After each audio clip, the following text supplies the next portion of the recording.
let's get to know who Jacinta is, because, as you know, I'm from Nigeria. I'm a Nigerian broadcaster, but Nigerians don't really know you. What they know is what they've seen on social media. Yeah. So I think we should start from there. Jacinta, from a little girl to Jacinta today. Tell me a little bit about yourself. What can I say? I'm a young lady, grew up in Durban. Well, I was born in KZN, Ishowe, which is like a homestead. Okay.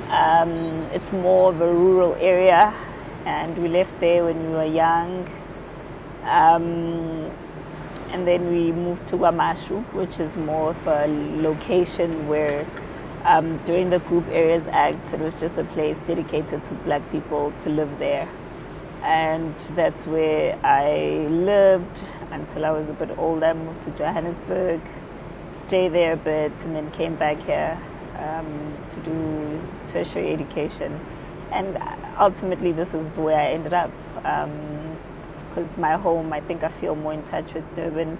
I mean, I've always loved sports. I've been involved in lots of things, you know, community activities. I've always been for the community. I've been an advocate for GBV and other community areas. I started doing radio when I was 18 years old in tertiary.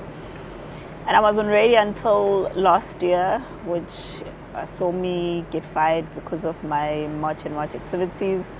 And yeah, I've always been an active young person, always been vocal about my beliefs. I grew up in a very church environment. At home, we're Catholic, so that's where I got the name Jacinta from. Because it's a Roman Catholic name. And Jacinta is a Roman Catholic name. Yeah, Interesting. At home, we all have Catholic names. Right. Every single one of us. Right. So both your parents were Catholic? No, just my. I grew up with my dad ran away with my dad's family after the violence broke out in Ishowe, where I was born. That's when my family moved to Guamash. So what violence was that? Was that one of the uprisings? Violence. Right. So my grandpa, my dad's father, was an active ANC member who was part of the struggle, and he played a very significant role in the fight against apartheid. So when that broke out, I ran with my mom, who took us to this side of the world for safety, and that's how we landed up in Guamashu. And he didn't come after you? My dad? Yeah. Well, afterwards now, I mean, I have a relationship with him now, but back then it was, you know, who's this man? He ran away. But now I think we're good. But I've always had a relationship with my grandfather, because he remained behind even when the family ran that side. So he was closer to me than my father. So yeah. So are you from quite a close family then? Any siblings?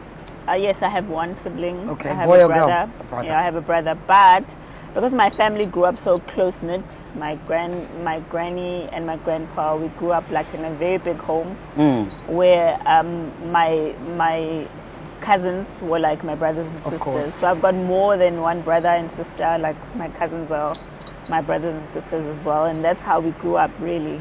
Yeah. Indeed. Well, it's nice to get to know you. So you went to university here, and then you worked in radio, and you said you left radio because... Yeah, so when this whole March and March thing started, there was a bit of tension with some politicians feeling like they were being disturbed in their space.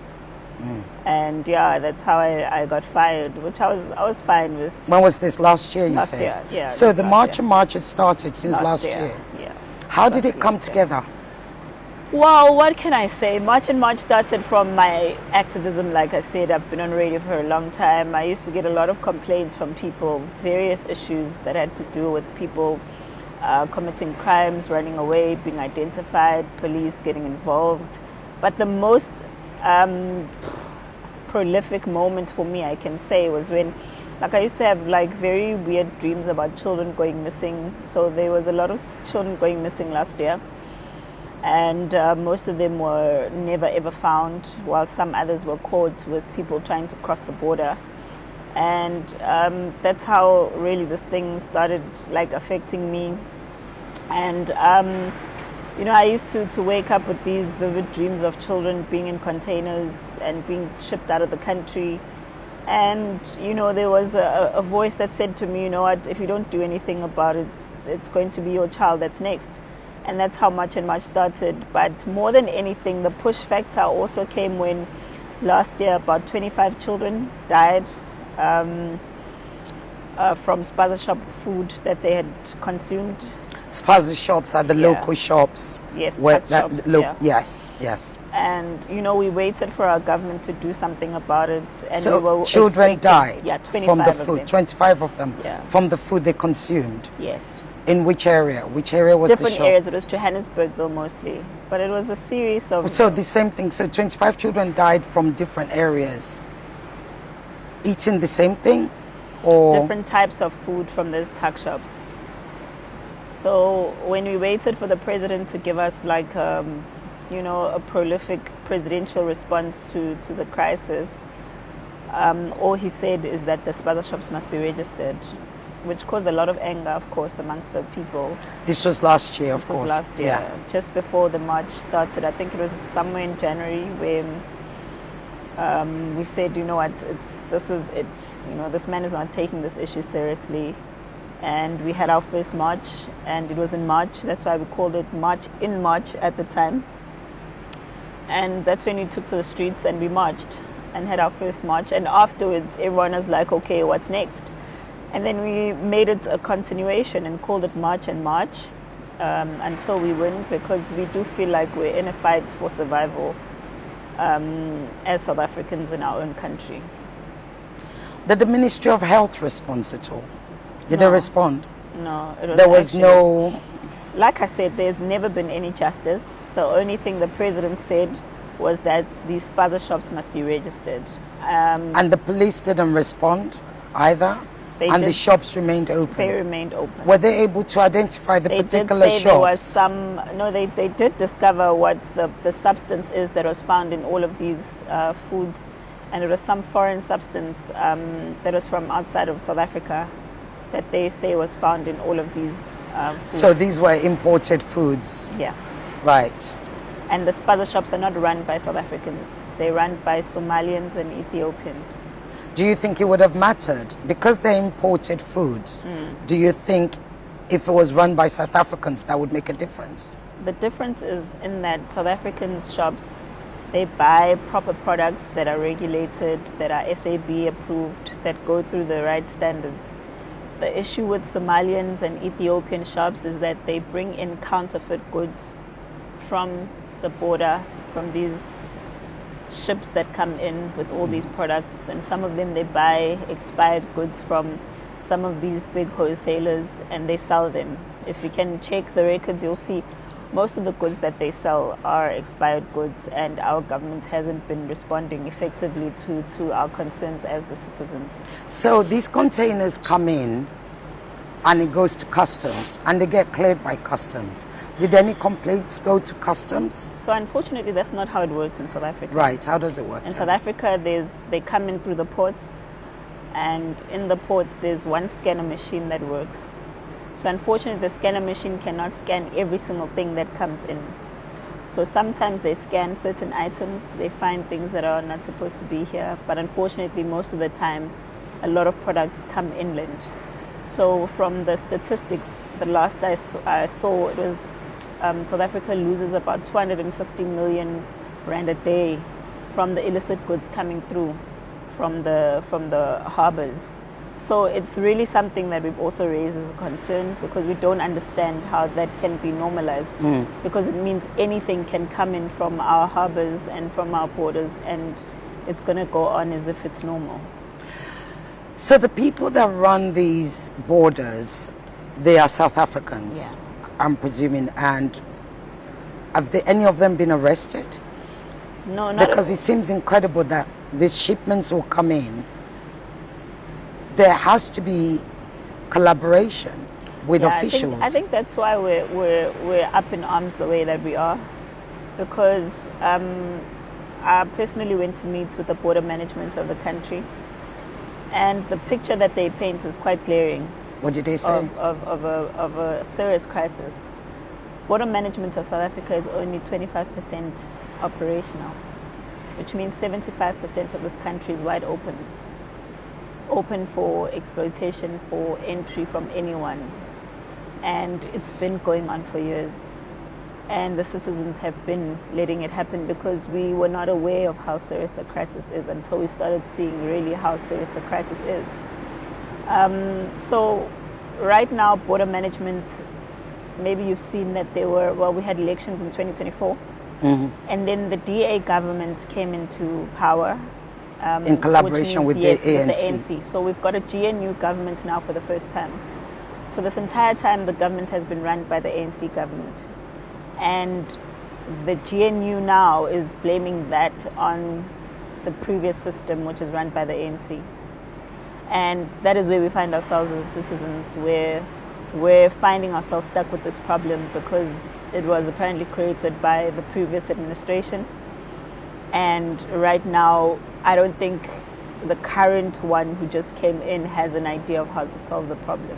The current one being? The DA minister. Okay, the DA Minister Home Affairs. Yes. I think that's Minister Silver. Leon Schreiber. Schreiber, right, yes. Rather. Yeah. He doesn't have a clue, you say? Well, from what they say they're fixing the problem, but they say they don't have enough money to solve the problem. I mean, the most basic of things, like if you're talking about a crisis of your borders, surely then you should have them locked in terms of safety, security, have more people at the borders, have tighter security measures, but there's none of that happening at the moment. So if we go back to the genesis of what you're telling me, is that this March and March started as a direct response to tragic circumstances that involved children. You also mentioned about children being taken across the border. Yeah. Can you go into that a little bit more? We've had if you can get the statistics, I'll try and get them for you. Thousands of children have been going missing in this country, never to be found again, you know. And we found that at one point there was a discovery of there being a trafficking ring being run from here in the country. And the response from the government is not a response from a government that cares about the people, you know. And I think that's why we find ourselves where we are, you know, where we're helpless, if I can put it that way. We're just totally and completely helpless, and the only people we can rely on is ourselves as the citizens. From everything you've said to me, you've pointed directly at government's failure over and over and over again. Yet it's not the government that you're marching against. Why is that? You see, I think that's where a lot of media people get it wrong. Because when you say we're not marching against government, I wouldn't understand what that means. Because with every single march, every single one that we've had, we've submitted memorandums to government. We've handed over, I think, over 20 memorandums. Every single march is to government. Because remember, when you're going to march in South Africa, you apply for a march. They're given a route with the police. You go to a particular place to hand over a memorandum. And that's why the police are present, which is why a lot of people have this idea that we must be arrested. And they can't arrest us because marching is our constitutional right. And they know that we're marching to the government. It's just unfortunate that when they paint a picture of what's going on in South Africa, they don't tell the truth. There's no South African who can march the streets and start running around looking for people. That's not how it works. When we march, we have a route, the police are aware, they come in numbers.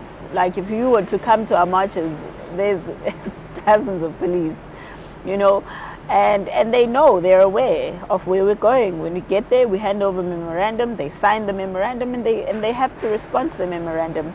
Plenty of times the government doesn't respond to the memorandum, and that's why we continue to march. But the rhetorics that come out, it's not government you must do, it's migrants must go, whether documented or undocumented. How then do you marry the two? Because that's clearly what everybody hears on social media, That's what we see at the marches. Yeah, I think that's where people need to understand what is happening in South Africa. There's two things that are happening. There's marches and there's operations, right? Marches are just strictly marches. There's nothing else. Nothing happens with the march, and if something happens at a march, the police will always arrest someone because they're there. But they haven't been arresting. I mean, there's been violence that have happened. There's been several violence that have happened. There's been at least, I think it's 8 people who have been killed as a result of this rhetoric from the marches, some on social media, granted. I'm not saying definitely from you, but as a result of supporters of March and March. No, so let me explain something ahead, to you please. so that you can understand. March and March is not the only organization that's fighting illegal immigration in the country. And March and March is not the only people that have an issue with illegal immigration in the country. You know, when we started March and March, we went to the government. We told them that there's a crisis that's going to happen in this country. I'm talking what we said as March and March. South Africans last year. Yes, South Africans are fed up, and you are ignoring this concern. We're formalizing the structure so that we can deal with the government. That's why March and March exists. But let me give you an example of Muscle Bay, for example. Muscle Bay, we've never been to Muscle Bay. There's not a single member of March and March.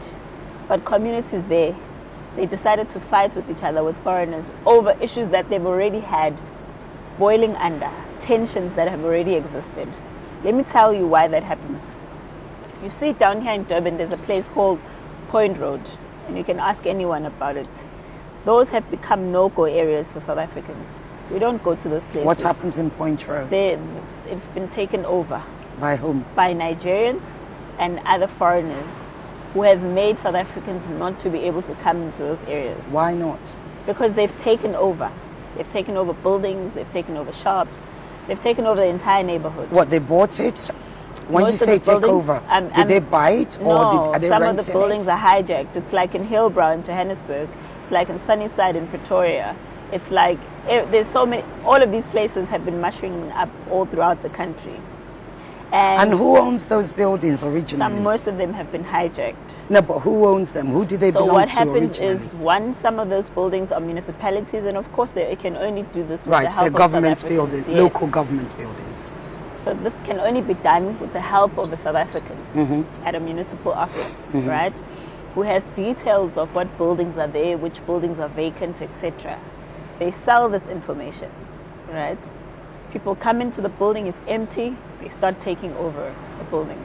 Can be a house, they do the same thing.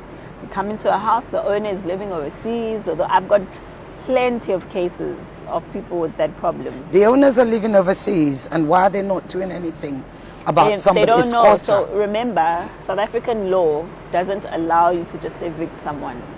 This is how they use the law to their favor. So once I come into your house, right, the law protects me if I don't have anywhere else to go. So there's no legal redress. There's no way to go to court. You can even if it's going to take a while. You can go to court, but I have to provide you sometimes with a place to stay before I can evict you from the house. Right. So you have to replace a squatter. So what you're saying is they're squatting in these properties, and even if the owner comes back, some of the owners you said are abroad. Yeah. So even when the owner comes back and says, I want my property back, if they go to court, if they win, they then have to provide an alternative. Yes. Is that the law? Yes. Otherwise they can't be evicted. Yes. Unless there's an alternative. So I'm just trying to paint a picture for you how difficult it is for South Africans to go through these processes. So it's only now. So what are they doing with those buildings? Because so in the building, I'll share with you some videos so you can see of what they've done to some buildings. So it's people who are like an organized syndicate. It's not just ordinary you who comes from Nigeria who comes and says, hey, I'm going to take over a building. You wouldn't know that. So it's people who've got this information who are making millions out of it. Once they get into the building, they start rigging electricity. So they find ways of getting electricity into the building without paying. They do the same with municipal water. And then inside the building, there's about, in a 2-room house, they live 4 people at a time, and all these people are paying rent to one person. Sometimes they'll build other buildings inside a building so that there's more space for people to rent, and that's how they maximize profits. So one of the celebrities who passed away this year was DJ Warris. Yes. And his job was to reclaim hijacked buildings, and he had been dealing with them. And who gave him the job? So he's a security company. Right, yeah. right. So as a security company, you've got a right to protect people who ask for that protection. Right. So he was basically reclaiming some of these buildings for the owners, and that's why they killed him, because it's a lucrative business. People make millions. Has that been proven? Because I do remember. Yeah, definitely. I do remember the case of his death. That's the reason why. Because I mean, he was getting threats to that effect, anyways. Was he making a headway? Was he able? You know, this building he had reclaimed for the owner, and he was managing it. So I believe that's right now that's where the case is headed. Which area was that building It's in Johannesburg. It's in Joburg. Yeah. Okay. Is it in one of those areas that you say is occupied by Nigerians or other migrants? Well, like I said, there's 2 issues here, right? And there's Nigerians who will be the syndicates, who run the syndicate. Yeah. But the people living in the building aren't necessarily Nigerians, because remember, some of these people are people who don't have documents to get a proper lease for a house. They'll be Zimbabweans. That's why we've got a whole host of Malawians sitting out there that people are asking, where did these people come from? Because they didn't have an idea that there's so many people who are undocumented living in the country, because they're living in these buildings or even informal settlements sometimes. So when we talk about syndicates, you will agree that syndicates are powerful people. Yes. And they tend to be in collaboration with the powerful authority. people, yes. And these are people, if they're in collaboration with the authority, then they have documents. Therefore, they are the ones taking advantage. Not really. So in South Africa, we've got a refugee and asylum seeker system. Yes. Which is what a lot of people use to their advantage.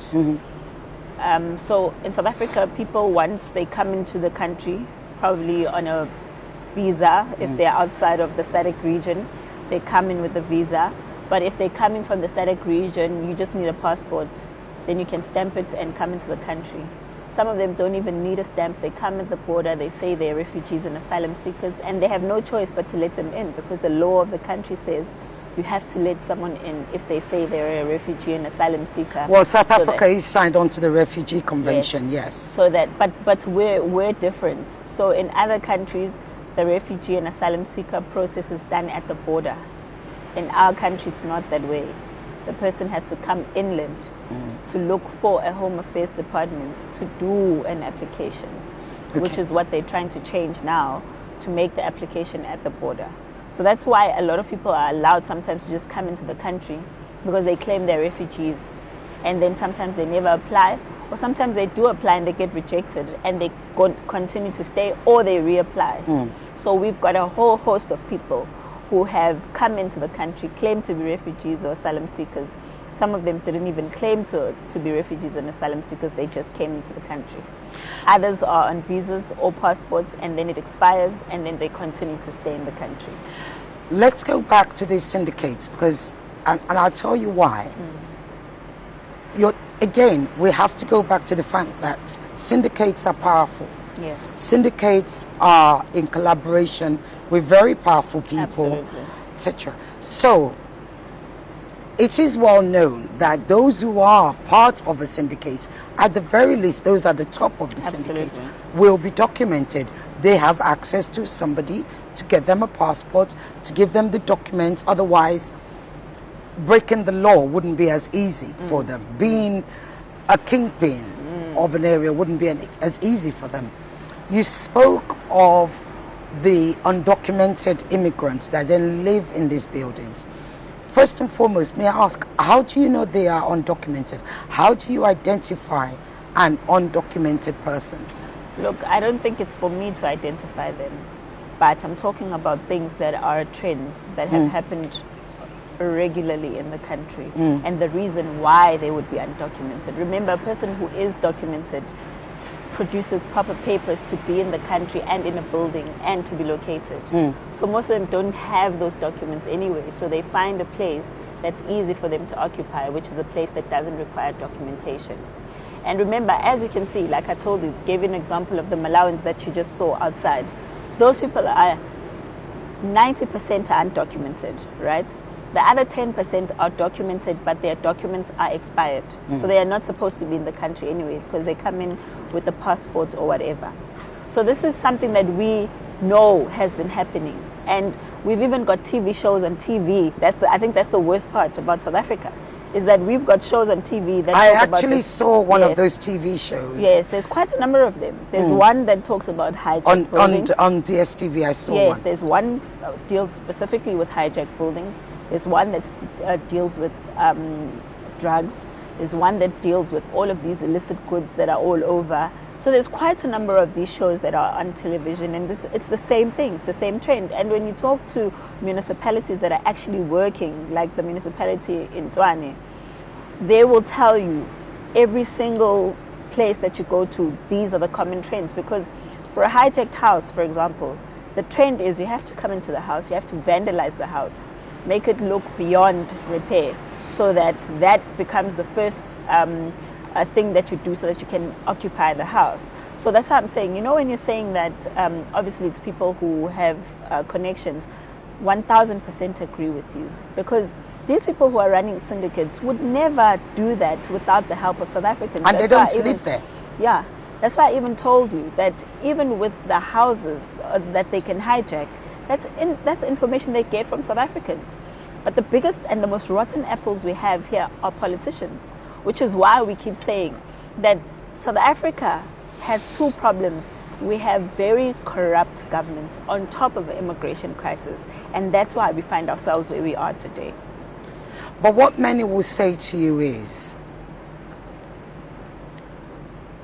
your advocacy, at least your activism, March and March, has led to very high tensions, which is leading to anti-black violence. What would you say to that? Well, I would say that's not true, because Operation Tutula has been in existence for a long time. But it's still black on black. No, I'm talking about March and March. Remember, Yes. You wanting me to respond about March and March Yes. being the cause of anti-black, Well, black on I black. know Operation Tutula has been around for a long That's why I'm time. trying to explain on March and March's side. So Operation Tutula has been there. There's been Abraham there. There's been Progressive Forces. There's been plenty of other organizations before March and March even existed. And they've even been political parties, the Patriotic Alliance, the Action SA, etc., etc. They've been actively advocating for this issue of illegal immigrants. Now, March and March, I feel we found ourselves here because obviously I think it was a timing issue, because now there's the GNU instead of the ANC. So maybe it's a bit more impactful because the government is not one government. There's more than one voice that can speak for the government. It's not just one government organization that's running the whole show, who's authoritarian and wants to treat people like they don't exist.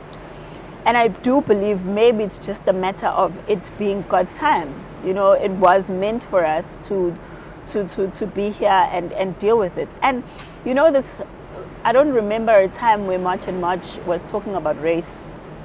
The one thing March and March has always spoken about was documents.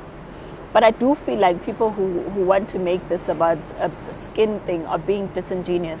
Because obviously if we're in Africa, majority of people that come to South Africa are African, because it's one continent. So it's easier to come to South Africa from another African country. But does anybody ask the white people in South Africa? Is it every white person in South Africa or every non-black person in South Africa that has their papers? But you see, Are we that's to presume that's that? what you don't understand. March and March is not going to go to areas where white people are and advocate for white people. We're not a voice for white people. No, I'm not saying advocate. I'm trying to make you understand Okay. how we end up it looking like black on black. Right. So remember, we are black people. We are in black people areas. We talk about things that affect black people. So tuck shops and these killings of children wasn't happening with white people. It was happening to us as black people, right? So when we advocate for those children that have passed away, we don't care whether it's being done by pink, orange, or green people. We care about the source of the problem. So if the source of the problem is Pakistanis, Somalians, Ethiopians, and whatever, that's who we're going to deal with. Right now, we go to these factories that are exploiting people, that are working overnight and doing that. Those are Chinese. We still don't say, oh no, you're Chinese. We're not Have you gonna been to Chinese factories? Several times. Several times. I can even show you pictures of myself going to Chinese shops with the police. Please share them with me when you're I'll done. show you now. Yeah. So we go there with the police. We say, like, okay, these people are undocumented. We've dealt with plenty of Pakistanis, Somalians who don't have documents. It's not an issue of just black people and us fighting with black people, as some people like to perpetuate. It's absolutely not. Like I keep saying, this issue is not an issue of skin color. It's an issue of documents. But it's black people that are mostly being affected, Jacinta. Well, that's because it's majority of them that are ourselves. here undocumented. There's nothing we can do about that. But nobody's documenting, nobody's releasing any. In fact, as you rightly said, if there is no data for all the black people coming in, surely then there can't be any data, or at least accurate data for all the white people coming in. But you see, that's where you keep even missing, all the Chinese. But that's why you keep missing my point. I'm repeating the point. You see here, we are in Chinese shops. That's me. You can see me personally dealing there with Chinese and Pakistanis and Somalians. I look for more of them. I'm waiting there, for it to download. and I'll show you. So what I'm trying to say is that it's not a skin color thing. It's a are you documented thing. And the reason there's more black people who are undocumented is because more of them are coming in undocumented. You understand? And as you can see, those Malawians that are over there, they can't afford to live here. Do you understand? So where are they going to live? They're going to live in those poor communities where there's poor black people. So they're the ones that are going to be complaining about them being getting what they need. Because remember, when those Malawians are going to hospital, I'm talking about those particular ones because the ones outside, they go to hospitals where there's other black people. So who ends up not having medication, which is something we've been suffering from all along now. There's not enough medication. There's not enough beds. There is not enough space for people to go. So you can't make it seem as if this is a race thing. It's a struggle for resources, which is what I always say. And South Africa does not have enough resources for South Africans. Then comes Malawians who are having problems with their own governments. We understand they're poor, they're sad, and all of that. But now, it's not white people that are going to be suffering when they don't have beds in hospitals. White people are fine. They don't have to deal with them. They're the ones that probably even keep them and treat them like slaves and make them work 10 hours or 15 hours a day and pay them 100 rand. You know, white people are the ones that are benefiting from those Malawians. But look at where they are now, displaced, because they don't have money to go home. Who is not paying them the money? The people that are employing them. So this is exactly what we're saying, that we cannot have a system that glorifies modern day slavery just because we're saying it's black people. It can't be. Because remember, those same white people that you guys are saying we must fight against are the same white people. They come here and they worship and they treat like gods while we're trying to fight them for a minimum wage. How do you think we're going to get the minimum wage if they're the ones going to white people and replacing South Africans as the modern day slaves? It's not going to work. So I feel like it's a one-sided thing where you're thinking that we're fighting you because you're black. But no, you're the one setting us back as South Africans because we're black. Because if you're black and you're coming to go and compete with white people then, so that we can see that you're not fighting with other poor black people. Go and compete with white people. Why not?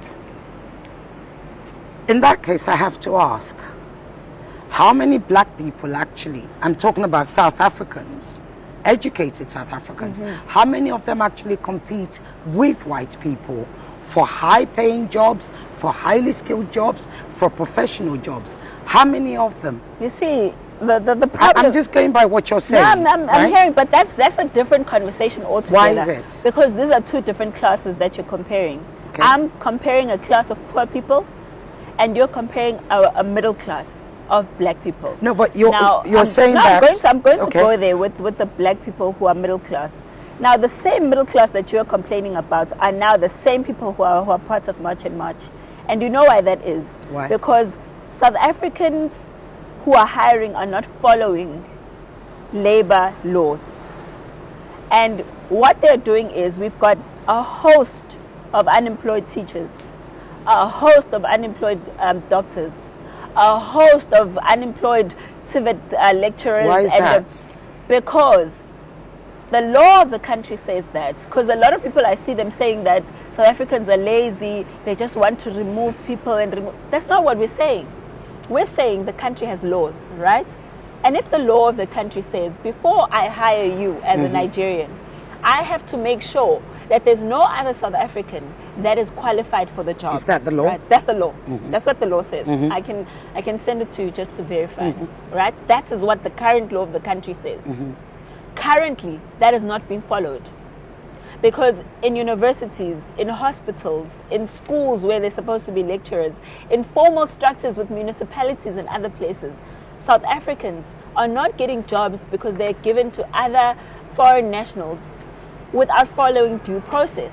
Currently, even in parliament, there's a huge uproar that you must see, that the parliamentarians have asked how many foreign nationals are in our universities. Because now what happens is you come in, right, as a Nigerian, you get a good position at a university. Oh, you mean as a Yes, lecturer? as a lecturer as a professor? or something. Yeah, professor. I think a lecturer is like a senior position, right?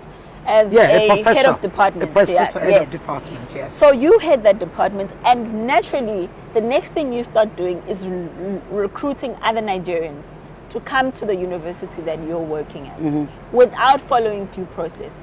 So this is now an inquiry in Parliament currently going on, because a lot of universities are hiring lecturers who are foreign nationals in a way that they shouldn't be hiring them, because they are South Africans who are qualified. So I want you to understand that there's a fight here at the lower level of things. There's a fight even in the middle class, where South Africans are saying now we're being wiped out of our own jobs, for our own job securities. We're not saying we're not qualified. We're not saying give us those jobs because we're South Africans and but give us those jobs because we qualify. You can't go to another country and look for someone. So are you who saying can do that job. there's a practice of discrimination against South Africans, or is it that the jobs? Because I find why it's so difficult for you to believe, and I understand why a lot of people look at South Africans as crazy people. No, I don't actually. No, trust me, I understand. I actually don't. I'm saying I understand if you look at us as crazy Well, people. I actually don't. Because it's crazy that we're in this situation. It's actually ridiculous that we have to fight for something that's in the law and is supposed to be followed as per the law, but it's not. But what I find hard to understand is that you are saying that if a head of department, an HOD, is hired for a university anyway, and they tend to hire a foreigner, that's what you're saying, right? And if they hire a foreigner, a non-South African, that non-South African then hires non-South Africans, perhaps from the same country or otherwise. Zimbabweans do that a lot. Right. So, but here's the thing though. The head of department is not the head of the university. They are, some of them. I'm trying to show you. Head of department. Remember, you can be head of department, but you also can be have another Zimbabwean in HR. I'm trying to find you this thing so that you don't think I'm creating stories and whatnot. It's not. I don't think it's that people are looking at South Africans as crazy. Certainly, I think you will find that most people would understand if, look, you are saying to government, we have a crisis in our hands of, our porous borders, which are not being manned. We are demanding that it's manned.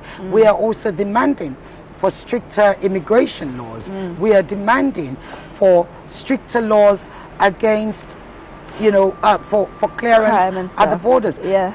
I don't think anybody's going to argue with you on that, Jacinta. Yeah. I think what most people, whether you accept it or not, is that this the rhetorics from your group, whether it's, I know there's Ayahamba, which I think it means get out, is that correct? Abahambe. Abahambe, yeah. Yeah, it means get out, right? Yeah, or something yeah, like that, yeah. yes. I know of those. Don't but get out. What does Get it out mean? sounds bad. Pardon? They must go. They must go. There Yeah. you go. Well, pretty much the same. Get out sounds worse. Okay. Well, no, they must go. Get out. You know, I know of that, but those groups are not the most prominent. Yeah, those groups that's what I'm saying. are You not know, the you ones know why we're the saying most prominent. 30th of June.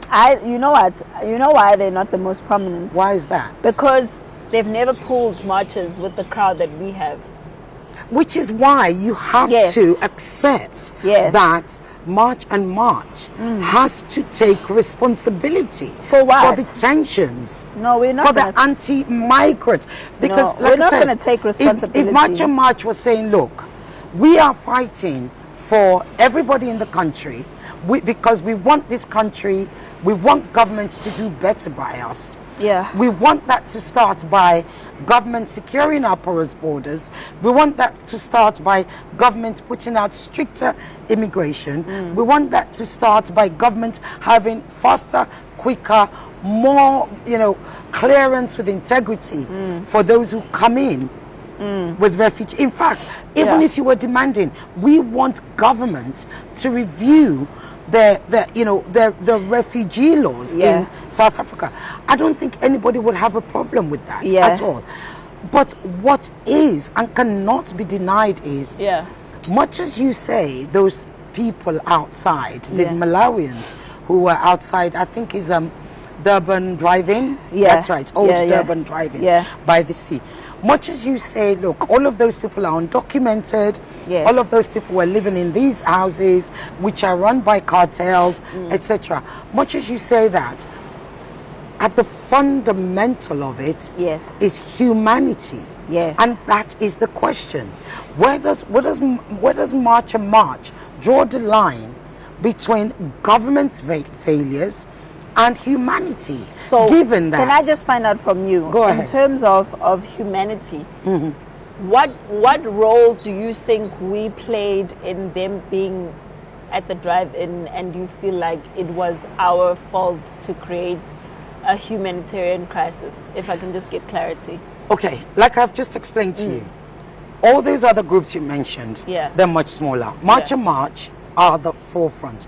No, it's fine. Let's say you are the we're at face the of forefront. that. I'm just trying right. to get. And the rhetorics Yeah. that come out is anti-migrant. You are not saying that when you are not saying No, let me tell government. you something. Yes. Let me tell you something.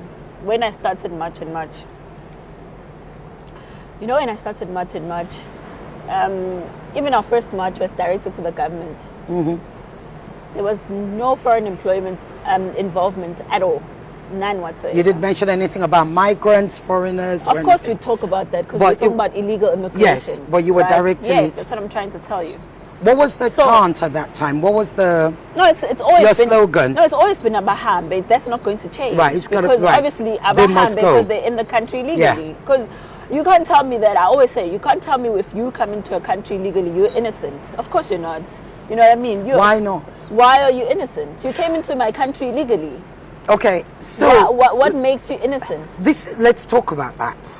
Okay, there are people, when people are refugees and they come into the country. That's not. No, I don't. What is You that? see, that's why I avoid. I don't like having this conversation about. No, let's illegal have it. We're being immigration. You know honest. why? Because every time we talk about this, the first position that people assume a migrant is a victim. Okay, Because if you're saying to me that they're a refugee, you're automatically giving them a victim label, which is not fair. But do you not Because believe that there are not refugees? everyone is here. No, is a not refu- everyone is in a South Africa. refugee, I exactly agree. my point. Majority of the people we have here are not refugees.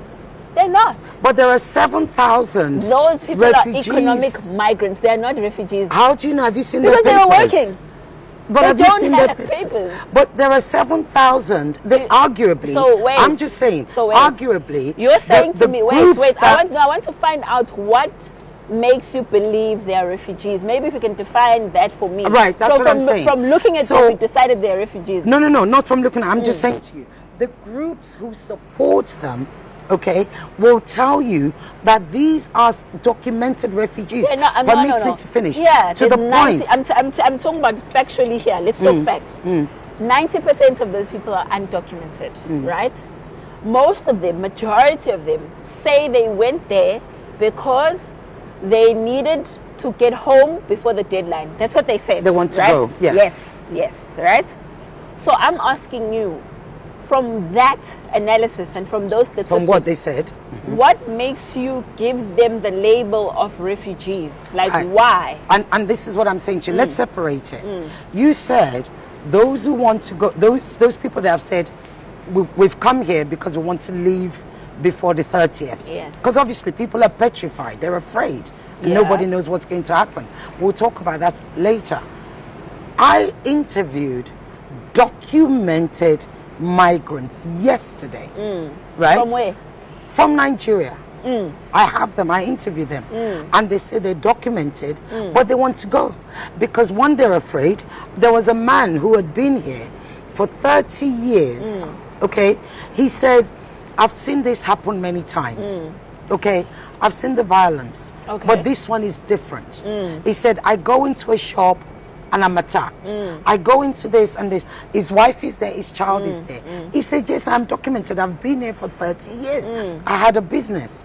So what I'm saying to you is, permit me, it's not just those who are undocumented So you see, who want to that's leave. why I want to talk to you. Yeah, I know. That's why Yeah. I wanted you to No, tell me. yeah, I'm going there. I want I'm you going to there. tell me when you say they're documented. I want to No, go I'm into just what saying. you're saying. So what it's not just exactly those. do you mean they're documented? Well, they say they have their Documented as what? papers. You don't know that, right? Well, I'm just saying, but That's neither exactly- do you.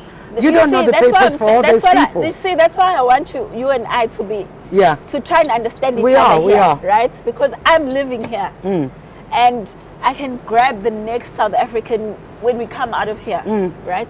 And ask them from the interviews that we have seen of Nigerians once they land in South Africa, how many of them do you believe are telling the truth? So what? Nigerians are liars because that's your Not just experience? Nigerians, no, not just Nigerians. All the people once they leave South Africa. Once they leave? Yes, I mean when they land in their countries. Okay, From yeah. what they're explaining. Once they evacuated, yeah. Once they start describing what was happening in South Africa. It's stories that we know are not true. Because Which is someone what? will say, let me give you an example. I'm giving you an example. I'm taking you there. Someone will say, I came here on a visa. There's a man who said he was here for I think 20 years. He came here. He was, he said he had, he was an asylum seeker.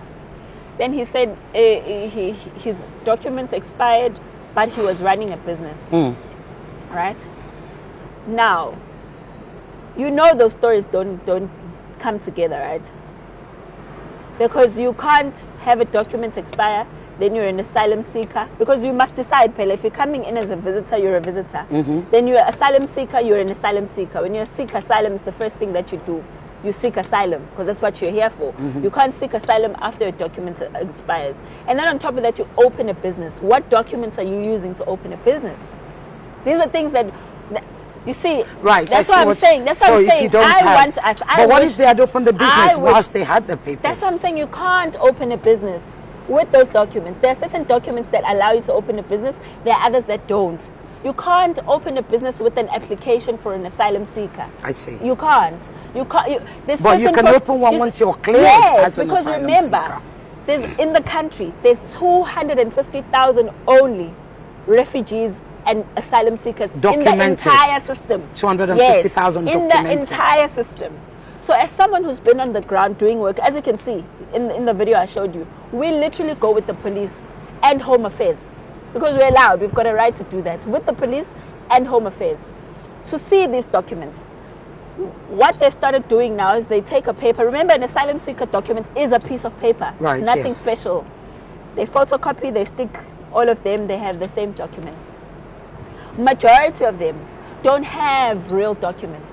I don't know if you've seen, there's a report by the SIU that was saying exactly that. That some of them are even buying these documents fraudulently. Nigerians come here as students, majority. So I'm just trying to paint a picture Please go of ahead. how they come in as student visas. So there's a young boy who passed away. I don't know how he passed away not too long ago. So Nigerians are trying to get money for him to go home. Or that boy who tragically passed away as an Uber driver. So he came in the country. Well, he was killed. He didn't pass away. No, he was killed. He was killed. No, it was a crime issue. It was a crime. Yes, yeah. Let's no, I'm just saying he was killed. No, that was crime. Killed because no, it was crime. It was by a crime somebody issue. in the car, a driver, Absolutely. a passenger that he Absolutely. took. Yes. And that was very tragic. Nobody advocates for that.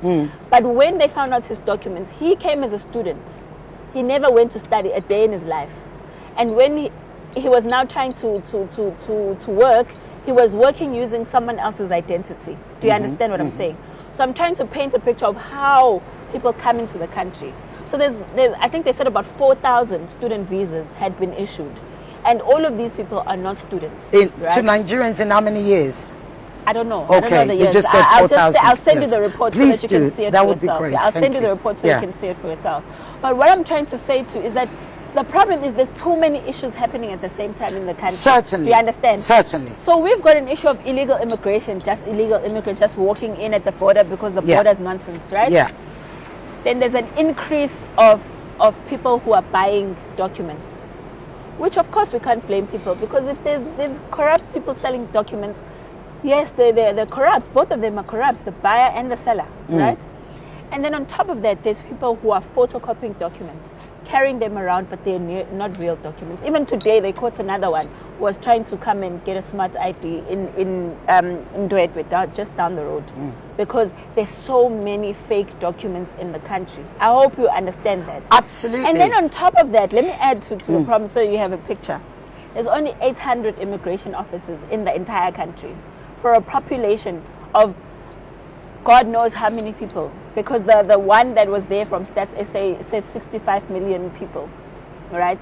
That was 2022, right? They said 65 million people, right, at the time. We don't know how many people are in the country, but there's an estimate of illegal immigrants, anything from 15 to 30 million. These are separate studies that are done separately, right, from service provider, whatever, right? So can you imagine if there's 65 million people and then a minimum of 15 million illegal immigrants? That's roughly 18 if you're taking the minimum and not the maximum of 30 million. 80 million people with 800 immigration officers. Now that means one immigration officer is for 1 million people, which is one of the things we're trying to solve with the government. We're saying you can't say you're solving an immigration crisis with only 800 officials.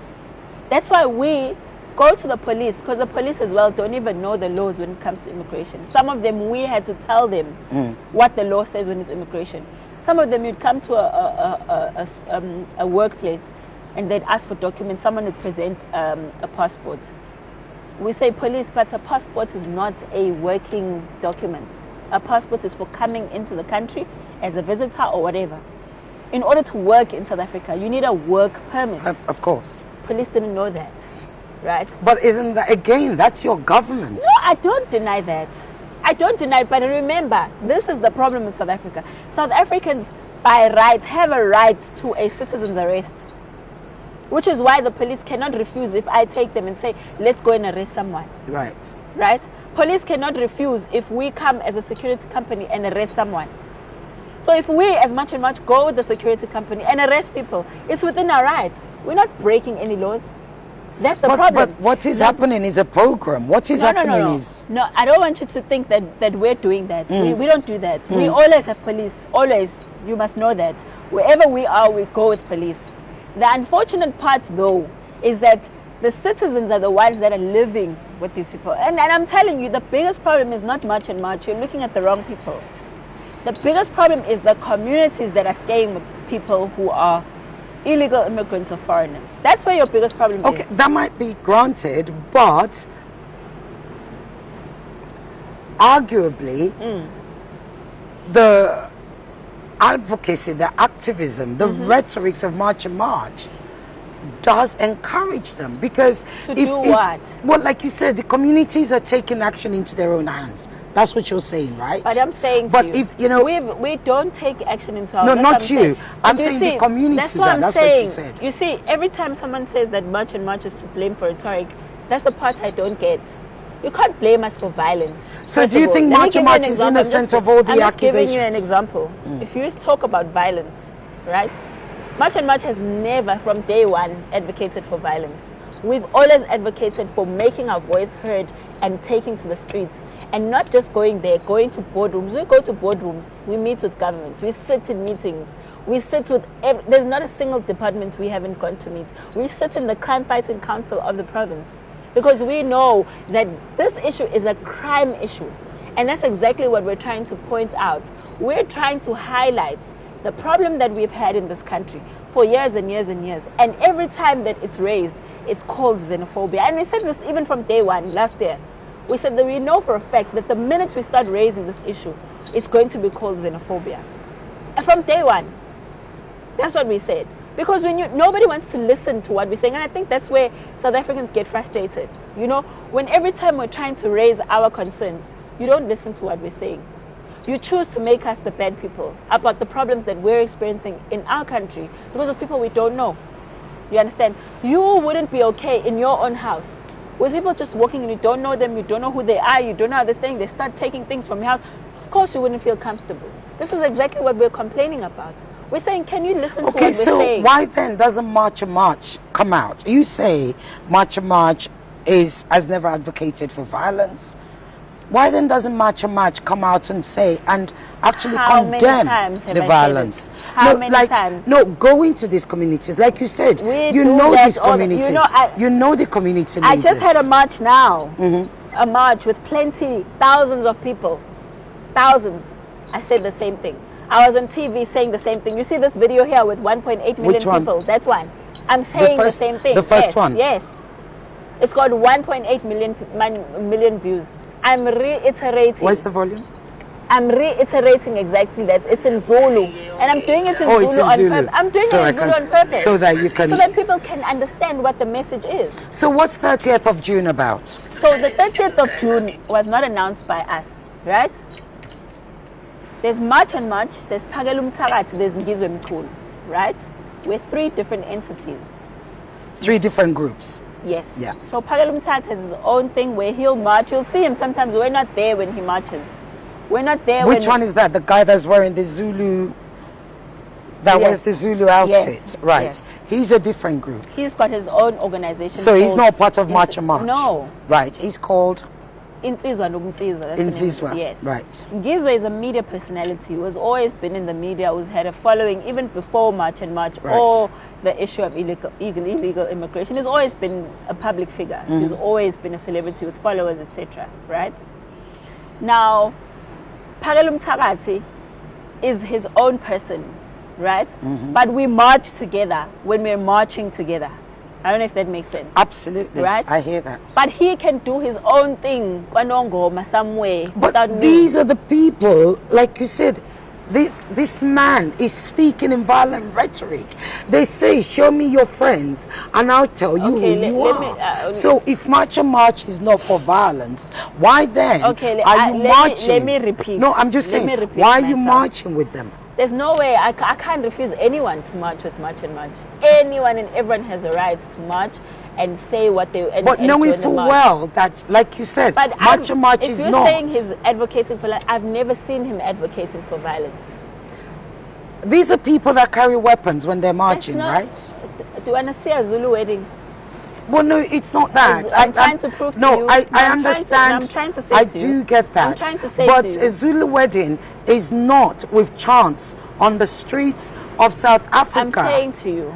With threats going to the vulnerable. But who goes Even to the if you vulnerable? think, because the march is to the streets. The march is to the streets. The march is going to the government. Every single march we have has a memorandum. I'm repeating again. But where's your government office? It's wherever we're going. No. As in, where is the president's office?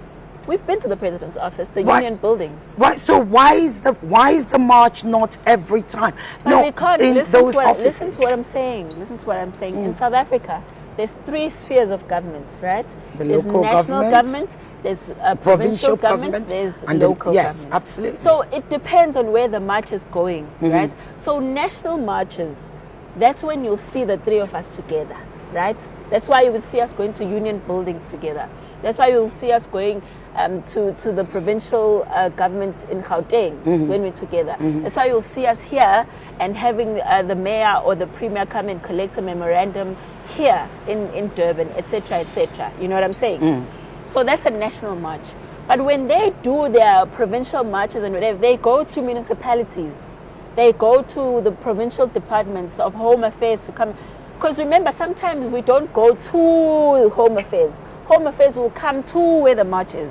Do you understand? I'm getting Yes. So every single time we march, we hand a memorandum over to Home Affairs. But it doesn't mean we're going to Have Home you met Affairs. with him? Have you sat Who? with the Minister of Home Affairs? Several times. I sit, if I can show And what you. has he said? What has he said? You know, the Minister of Home Affairs, we don't sit with him directly. We sit with Which his is the office. Democratic We sit- Alliance Yes, we party. sit with with the DG. We speak all the time. The people who are the role players in that department. But not the minister himself. Yeah, the minister hasn't made time with us, but we went and spoken to the DA to present our case, to state the reasons. We've gone to the BMA. We've gone to the when we are asking for inputs on Yes. on changes to the white paper. Yes. We've done that. We've gone to Parliament. I've been to Parliament to make a presentation on this. The minister was there as well. So that's what I'm trying to say, that we're not just marching the streets as much and much. I want you to understand that. That's why I'm trying to help you to differentiate between these three people. There's March and March, which does their own thing. There's Pagalum Tati, does his own thing. There's Ngizo, does his own thing. But they are not the only ones as well. There's other organizations. There's Progressive Forces, there's Abahambe, there's Operation Tutula, there's this and that, there's Truck Drivers Associations, there's LACO, etc. Right? let me That's why I just want say you to this. understand this, right? So LACO will be the one that deals with the labor inspectors, making sure that South Africans are hired, etc., etc. That's how it works. It's just that March and March just gained prominence because for some reason, you know, in Ghana they started trending that Victoria had told this Ghanaian that he must go home. People said that's Jacinta of March and March. It was Victoria. I was like, okay, it doesn't matter because the message is the same anyway, you know. Somehow, gracefully, I'm not going to run away from that. March and March takes the blame for it all. Let's talk about education. Unemployment. Yeah. In South Africa. Yeah. South Africa still has one of the world's worst, highest rate of unemployment, especially with young people. Yeah, youth unemployment. Yeah. Youth unemployment. Yeah. Isn't that a bigger crisis? But what makes you think we're not solving I'm the asking. crisis? Have you solved it? Yeah, How have a you lot of solved people it? are getting employed. How I'll many? send you dozens. I mean, I might not have the correct number with me right now, but we've got tons of people who are getting employed who weren't employed before, which is exactly what we were saying, because we're dealing. They were not employed before. Yeah. Is it that they're replacing the migrants that have been chased out? Let me explain to you. It's what I was saying to you in the beginning, that we live in a capitalist country. Of course. Where capitalists are trying to maximize profits by all means. So of course, if it means banking labor laws, they're going to do that. So a lot of them have been trading in proper labor practices where they have to follow due process and pay a minimum wage for hiring people who are cheap labor. And this has been ongoing. There's even a But there's a South whole African entire youth show on associations TV. come out to say... There's no youth association in right, South Africa. so that's the other thing. But the labor unions are not supporting what you're doing. We don't mind. But we don't mind. but the labor unions are responsible for They're not labor creating numbers. employment. The labor unions, some of them are aligned with political parties. So what do you think they're But going some to would do? say that you're They're not aligned with going- the political Which party. one? I don't know. That's what some accuse you of. Well, they can accuse me of something. If they can't prove it, then it's just an accusation. I mean, I've been accused of working for Israel. Do I care? Do you? I don't care. If anyone can prove that I work for Israel... No, then I'm just asking, do you? I'm saying there's no reason for me to work for Israel because Israel is a foreign country. Israel is exactly what I'm trying to fight against. Why How would so? why would I want Israel to have infiltration in South Africa? It's exactly my problem with this country. We've got too much foreign infiltration in this country. Right now, I was saying the same thing, that Israelites and Palestinians are coming here to fight their religious war in South Africa. Why must we put up with that? Why? Like, which country in Africa must stand for a fight between two other countries that are not even South African? Does that make sense? Does that even make sense? So let's go back to this unemployment. So you say you've employed. I'm saying, roughly, I'm not saying you've I've been employed, able to. I'm right. saying yes. Much and number much of have been people, able to not place. much and much. Okay. A number of organizations Okay. that have, because like I gave an example, LACO is specifically dealing with the employment of South African young people. Others are. We've met, for example, with Uber, Take a Lot, etc. Personally, as much and much we've met with them. We've highlighted the importance of sticking to the laws of the country, and we've seen that some of them are abiding by that law, and we're happy with that. That's what we want. But what about those businesses? What about Why them? is it that the spaza shops, as you said, they're run by migrants? They're not run by South Africans. Why is that? Have you ever heard of a spaza shop mafias? No. Tell us about them. Yeah, so there's a new model now where Pakistanis, Somalians, Ethiopians, and Bangladeshis are killing people who are trying to open tuck shops. And they're killing each other sometimes. I think might have seen the recent killings of tuck shop owners in Johannesburg that are running these shops. They're fighting for territory in that area because somehow they believe that they must give each other territory in this country. So that's one of the things that Yes, we but have a problem. that's a new thing. It's not These a new spaza thing. shops have been around For years. forever. I Yes. mean, they're local shops. That's what they are. But do you remember what I told you when the conversation started? That Sorry. they are getting these products from the... Yes, I understand Do you that. understand that if they're getting that product that's expired or not in the same product, that the price is going to be cheaper? So they presented themselves as someone who's providing a cheaper quality. Then after the years go by, we realize that the standard is actually not the same. But my That's question one of the is, things that have caused for them are to South actually- Africans entrepreneurs? They are. Yeah. I mean, there's a community in Kwatem, I believe. They took out all the migrants. Those shops were run by South Africans all these years. We've always been, those families, those shops have taken people to school. They've made people entrepreneurs, lawyers. They've made them doctors. People who came from those, these were the shops that we grew up around. Wantombela, Wamhlongo, you know, that's how we grew up. We never had these foreign shops being owned by Somalians and Ethiopians before. This is something that's new to us. And that's why there's children that are dying now, because the standard is not the standard that it's supposed to be. And remember, these people are living inside these shops. They're eating, they're sleeping in the shops, they're bathing in the shops, which is not supposed to be done. That's exactly what we're complaining about. Historically, all over the world, migrants, whether documented or undocumented, migrants are economic migrants. They go somewhere, they work their way up from the bottom, and then they end up getting to where they want to get to. Save up the money, do, like you said, low paid jobs, save up their money, open their shops, open their businesses, because by and large, they don't want to work for anybody. Yeah. Why is that such a bad thing? It's not a bad thing. Nobody said that's a bad thing. Well, what you're saying is have a problem. because they're not documented. No, you don't understand what No, I'm you have saying. a problem with the kind of food that they bring in. You're not listening to what I'm saying. Oh, forgive me. Go ahead. We don't have a problem with migrants, right? We have a problem with unregulated migration, first of all. Right, Because so it has that's the opened first us thing, up unregulated with crime migration, yes. And people we don't know running. Yes. Even right now, there at that Malawian place, they Yes. caught a Malawian who had raped a girl who was also trying to run away and go back to Malawi, right? On top of that, I'm saying you cannot come into a country and then have something called a spaza shop mafia, for example, where you are saying the locals must be killed or terrorize them for opening business in their own country.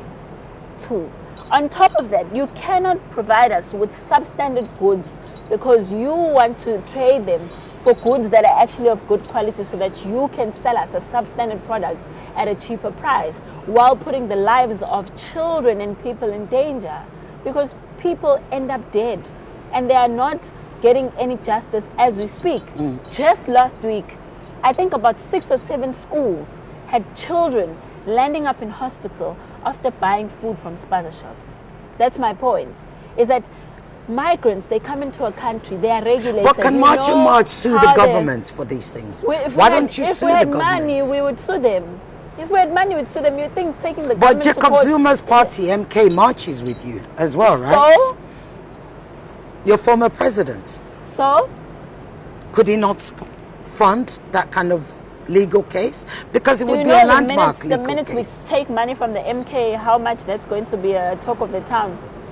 Then it's going to be something that it's not about. It's going to be about us fighting the current government and not fighting immigration. Because the propaganda that's already being spread is already ridiculous.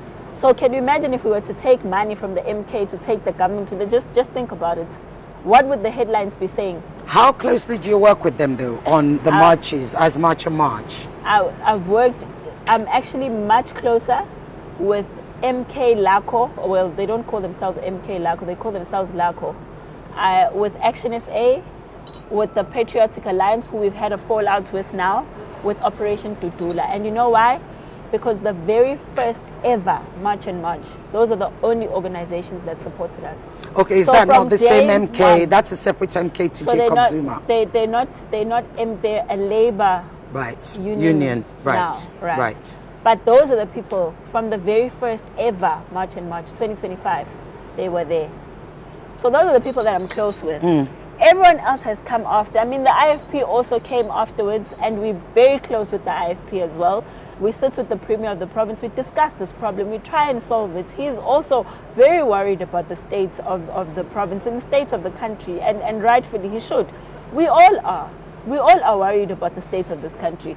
Unfortunately, every time we try and state our problem, nobody wants to hear it, because you want to make it seem as if South Africans are just like this bunch of crazy people who just like hate migrants.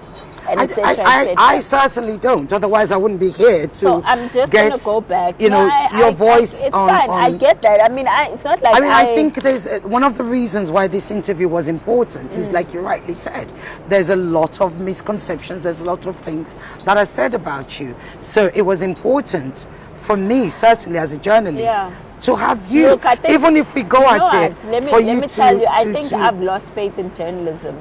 Personally, as a person, I don't think there's journalism, you know, in the world, actually, because there was a time when we were marching to union buildings. I'll just give you an example. Please do. Because I'm just trying to make you see just how bad things are. I mean, I've been in journalism. I'm not expecting you to come here and, like, you know, try and make me Mother Teresa of sort and just like speak nice things about, you know what I mean? Nobody's a Mother Teresa. That's not what I want. That's not what I want. But I'm saying, just don't say something I didn't say. Which is why I'm giving you. No, I get that. I mean, I get that. I'm just trying to paint a picture of journalism for you. So this particular march went to the union buildings, like I said, the president's office. Yes, basically. And we handed over memorandum, what. Now, when we were going there, people were singing and chanting, as you were saying, with sticks and what. Hello. And then when we got there,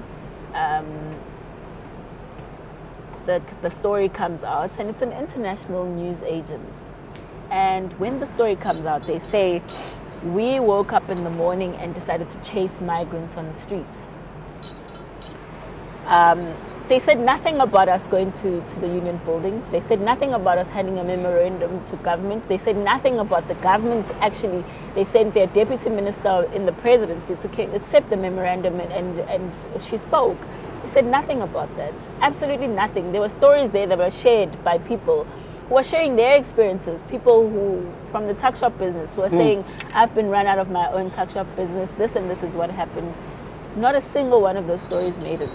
The only story that made it was that of black Zulu men holding sticks, chasing migrants down the streets. And mind you, nobody was being chased on that day.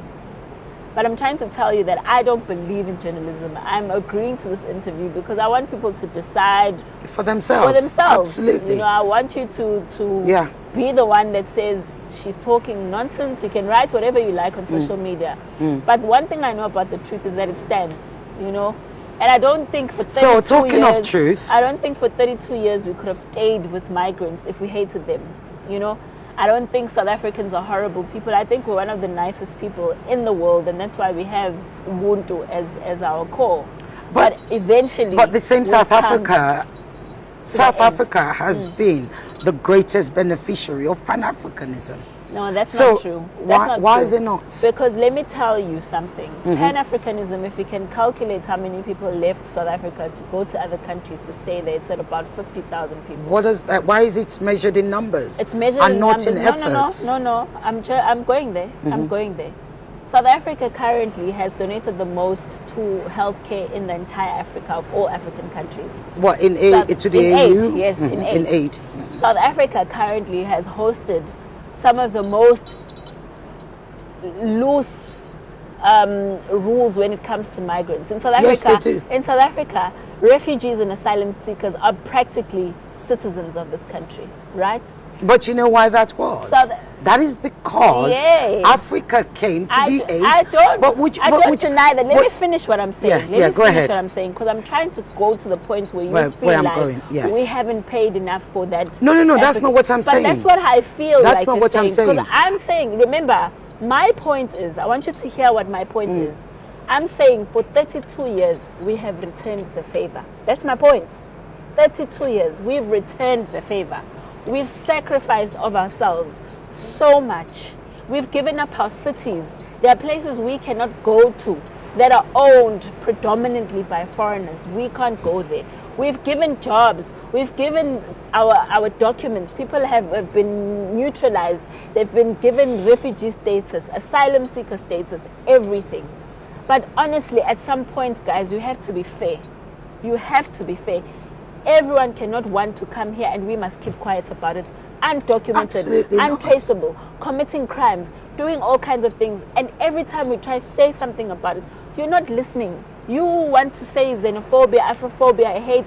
That makes you like block out completely what we're trying to say. The actual issues that you're trying to put Because when across. we sit on Sundays and we watch Sizokuthola, I'm sure you've seen Sizokuthola. Is that the one I said with I the don't know big which lady one. which goes to the No, that's Zandi. house. That's the one. Yeah, that's the one Zanzi.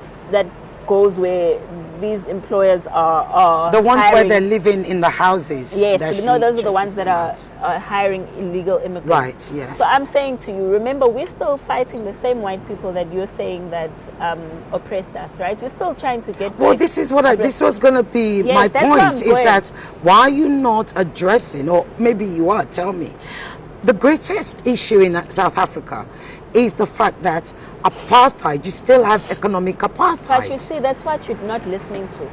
And I answered this in the beginning. No, you did. I said it's difficult to fight white people currently because they are basically rendering us out of our own country using migrants. And you guys don't want to hear that. Because if a white person is now having a Zimbabwean as a garden boy, a Malawian who work 24 hours a day and they do everything, they worship them, they're at the feet, and then the South African says, but my minimum wage is 5,000 Rand a month. And you come as Sarah from wherever and you say, I'm going to take 2,000 Rand. Does that fight not set us back? Of course it does. Now we now have to focus on the. So, but why are those employers not being arrested? That's what we're trying to do right now. Remember, South Africa has been going on this lawlessness all along, and that's why we came as much and much to say these are the laws. That's why we are strong as much and much, which I think is what people don't understand. Why maybe we're like because we come and we say, we point out this is what the law says. Since I started with you, that's the only thing I've been saying. Absolutely. That's the only thing I've been saying, because nothing that we want to do is of outside of the law. That's why we don't advocate for people to be killed. We want Africans, and I'm saying this again, to fight their government the same way we are, because they owe us that. Africa is not going to thrive if we all hide behind going to other countries, going to Europeans, and they're calling us slaves and making us cheap labor. We're never going to progress as a continent. We can't live in fear of our leaders. That is not leadership. And currently, Malawians are not scared of the South African government. But the minute they land in Malawi, they're scared of the Malawian government. That's the problem. Because now here, they are slaves to white people. The same white people you want us to fight. We are fighting them, but you're setting us back. And now when they go to Malawi and they land in Malawi, they know the laws and the rules because they respect their governments. Here in South Africa, we protect the human rights of people. Why is it not every single African country prioritize the protection of human rights of its own citizens. Absolutely. That's what we're complaining about. Well, you have the repatriation flights going, or the evacuation flights, if you want to talk about that. You have the Malawians also moving their people by bus. Ghana has done the same. Countries are responding. But you see, that's not the point. No, you're talking you're about saying that it shouldn't start again. I'm talking about they shouldn't even be here. You understand? Because the government is not providing them with what they need. And when you listen to Malawians who are talking about this issue, they are complaining that these migrants are the ones that don't want to go to school. From what we've been reading, they're saying, these people, they keep running to South Africa because they're lazy. They don't want to go to school. Then they make us look bad to the rest of the world. That's what you mean they're saying. Malawians Yes, in Malawians Malawi. in Malawi. That's what they're saying. You understand? Which is one of the things that I was saying, is that in South Africa, that's why we're emphasizing the vetting process. Because we want migrants in the country. But give us good migrants. We want those good Nigerians. Do you know what you sound like? Doctors. We want when you say migrants. Give us good migrants, I grew up in the UK. Yes. And I grew up, I don't need to say my age on camera, but put it this way, I grew up at the time of heightened racism in the UK, and we have the same thing occurring again. And that is the language of white supremacism. They always say, give us the good migrants, give us the good Nigerians. Okay, so what am I supposed to say? Give us the bad migrants. No, give us the good black people. So what am I supposed to say? Am I supposed to give us the bad migrants? But do you realize how your language actually... you're not listening to what I'm saying. That's why I think you want to compare me to white people. No, I don't. Not at all. I'm not white people. No, I'm not at all. What I'm trying but that's to say, the language of... I'm not racist. I'm not saying you I'm are. not Permit hateful. me. Permit me. I'm talking about what's happening in my country right now. I'm not going to account for what's happening in the UK. I don't know why white people say that. I'm talking about what's happening in South Africa. Because if Malawians in Malawi, you hear me, are saying that these people are the ones that don't want to get an education, that's why they come here and they do all of these things. We actually get the same from Nigerians who say the people that are coming to your country to commit. I've had several Nigerians. I can even show you some of the inbox if I can find them. The people who are in your country committing bad things are Igbos, because they are the ones that live committing crimes. These are things that they have told me. These are people in their own countries. But nobody ever said idiocy is unique to any part of the world. No, there are idiotic people all over the world. But what I'm saying, there's no country that is wrong for saying they want good migrants. If you there's nothing wrong with that, because if you, as a Nigerian, say you want good South Africans to come to Nigeria, there's nothing wrong with that. Okay, there's nothing racist about that. But these are the same good Nigerians, as you call it, that you say take the job of an HOD. You don't. I'm just saying. In South Africa, we've got Nigerians who are doctors, right? Yes, who are providing a scarce skill. Yes, which is something we applaud. Okay, so you're okay with that? Why wouldn't I be okay with that? Hold on, because you said earlier that jobs South Africans were being discriminated. You don't understand. I was explaining what the law says. The law says that you must employ South African first. Listen to what I'm saying. There's IT specialists that come from outside of South Africa that are providing skill that no South African has. Correct. The law allows that. It's perfectly fine.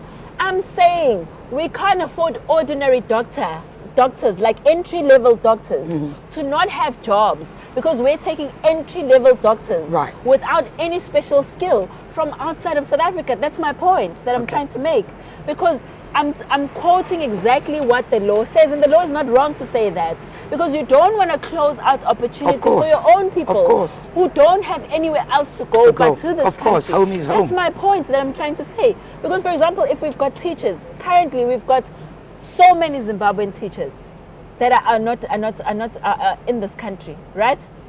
And when you follow, you have many Zimbabwean teachers in South Africa, right? Yes, I'll give you the numbers. I don't have them right now. Please remind me to give you all of this. Don't worry, I'll send you a message. So we've got a lot of Zimbabwean teachers, but we've got a high unemployment of teachers. You understand my point?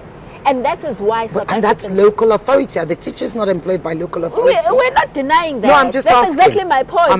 What we're doing as much, like I tried to explain to you, we're going to meet with ministers. We meet with the government. We meet with premiers of provinces. We meet with the police. We meet with officials. We even take our concerns to Parliament. That's why we mingle with political parties, right? Because remember, we're not in Parliament, but political parties are in Parliament. So when we have a complaint, we take it to a political party to raise in Parliament, right? That's why we have to have a relationship with political parties. You understand? So that's what I'm trying to explain here, is that right now in South Africa, all of that is being fixed because for a long time it's gone on as if it's normal, whereas laws were being broken. Even with those employers that you're saying, the white people, that's why those people are sitting outside. Because now they're scared that they are coming into the spotlight, because all along they were using those people as cheap labor, which is exactly what I'm saying, is that that's our duty, to highlight what the law says and why people are breaking the laws. That's the point. Okay. Let's talk about the 30th. Yes. What's the plan for the 30th of June? What should we be expecting? I do wish I could stay till then, but I can't, the unfortunately. 30th of June, once again, it was a date that was announced by Phakelo Mthakathi, right?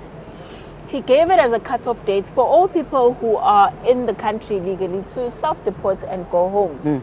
Because our government, when we spoke to them, they said that deportation is very expensive. This is what they said. Deportation is very expensive. We can't afford to deport all these people, and therefore that's why it's taking so long. So I believe that when he said that, it was a motivation for people to go to their country and leave the country, obviously, because they know they're not in the country legally. And then when we saw the dates is like gaining momentum, everyone is talking about it, and they're aligning into March and March.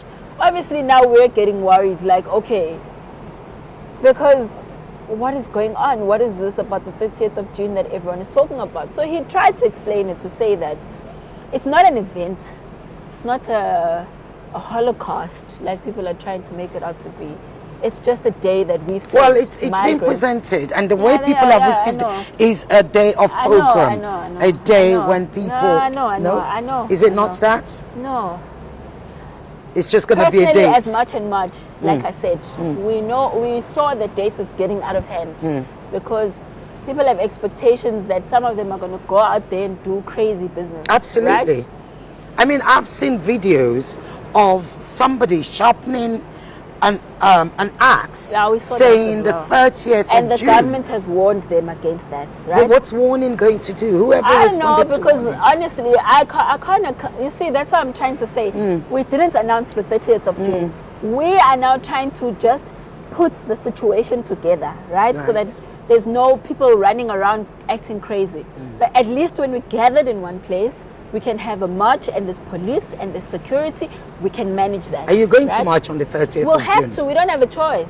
Because if we don't march, people are going to start doing crazy things like the one you just said.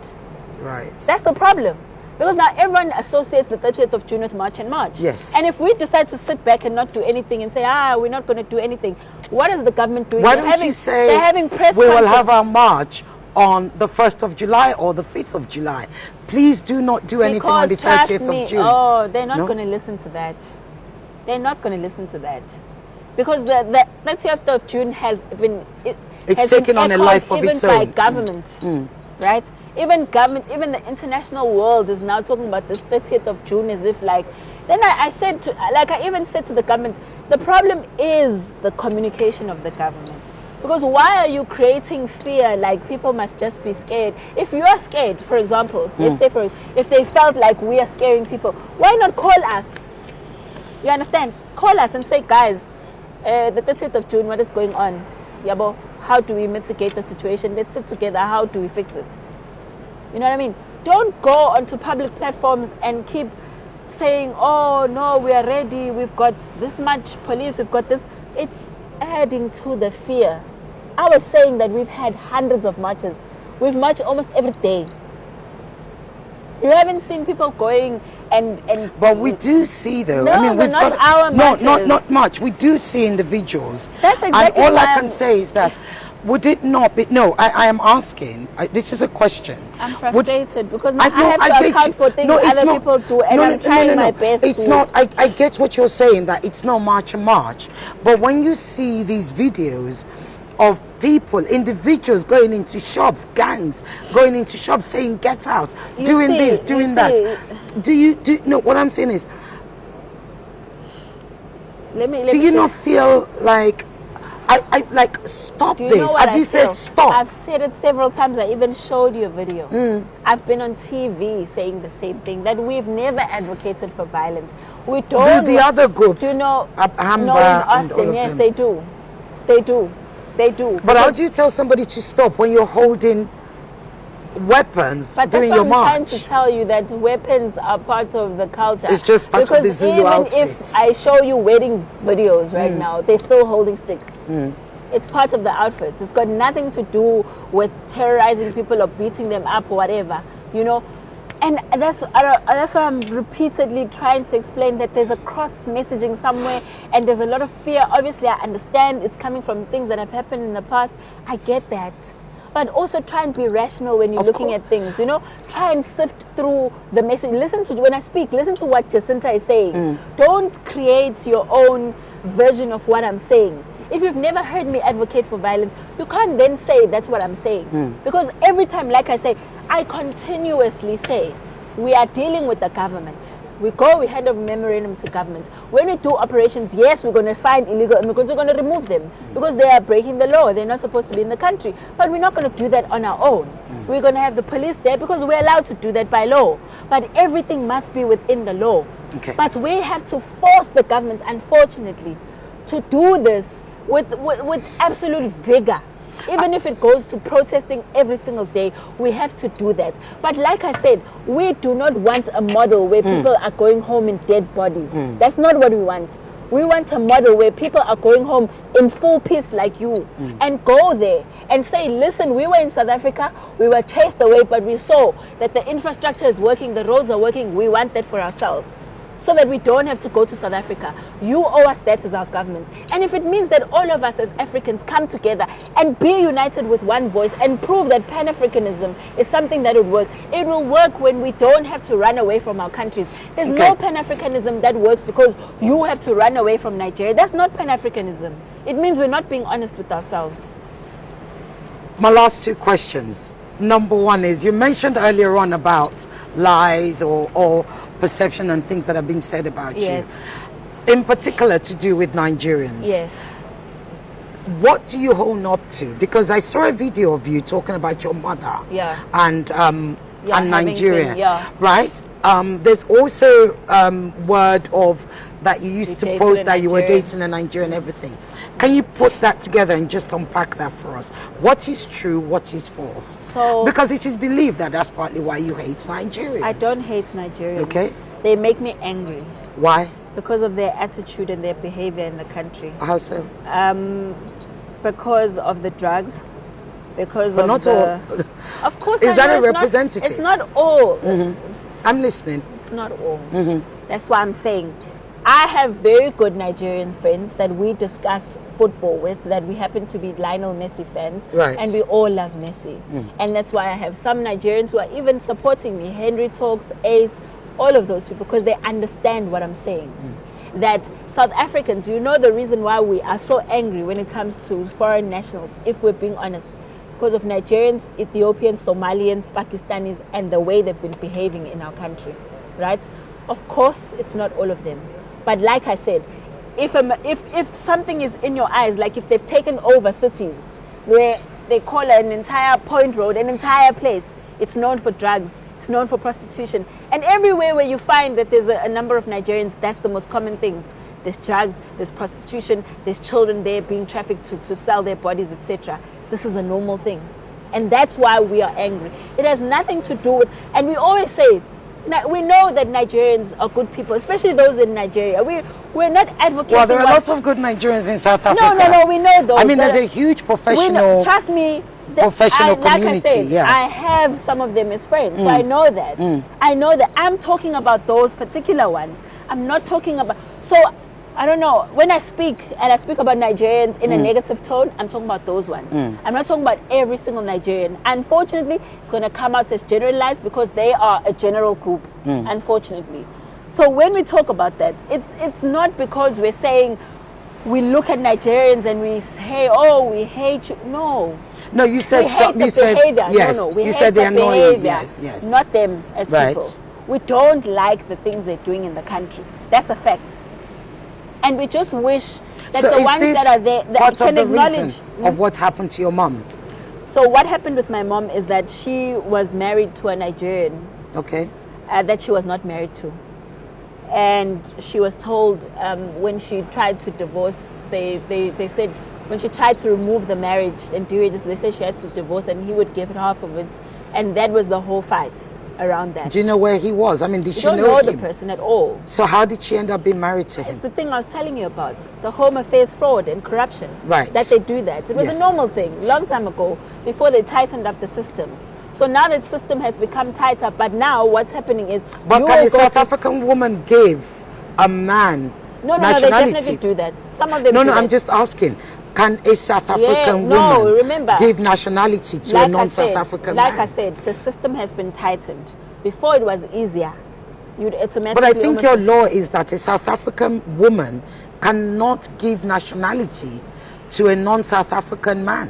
Isn't that it? No, they can. That's why there's a show even on TV called Fake Marriages. That's what they do. They give them money to marry them.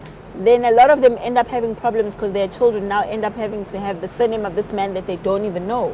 So they're asking this presenter on TV to help them find this man so they can annul this marriage because it was a fake marriage. So it's a thing that happens. Right. Yeah. So it is possible for a Yes. non-South African male Yes. to marry a South African Yes. female And and get then citizenship. get a Yes. citizenship. Yes. It's very much possible. Is there naturalization?